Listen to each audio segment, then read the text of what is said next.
සොනිමාල් මොනවද හොයන්නේ? ATM card එක නෑ. ආ? කොහෙද දැම්මේ?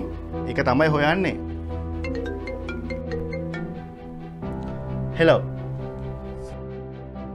සර් අපි බැංකුවෙන් කතා කරන්නේ සර් ඉන්ෆෝම් කරපු වෙලාවෙම අපි කාඩ් එක ටෙම්පරරි බ්ලොක් කරා. සර් රිපෝට් කරන්න කලින් කාඩ් එකෙන් ට්‍රාන්සැක්ෂන්ස් වගේක් වෙලා තියෙනවා.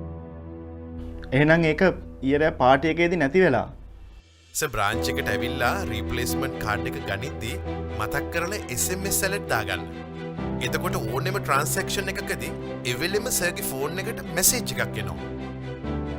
SMS alerts නොමැතිවීමෙන් ඔබ නොදැනුවත්වම මෙවැනි වංචනික ගනුදෙනු සිදු වූ අවස්ථාවක කාඩ් පත අවලංගු කරන මෙන් බැංකුවට දැනුම් දෙන තෙක් සිදුවන ගනුදෙනුවල වගකීම ඔබ සතු වෙයි. එබැවින් ඔබේ බැංකු ගනුදෙනු පිළිබඳ තොරතුරු ජංගම දුරකථනයට එසැනින් ලබා දෙන SMS alert සේවාව අදම ඔබේ බැංකුව අමතා සක්‍රිය කරගන්න. දැනුවත් වන්න. මූල්‍ය වංචාවල බෙල්ලක් නොවන්න.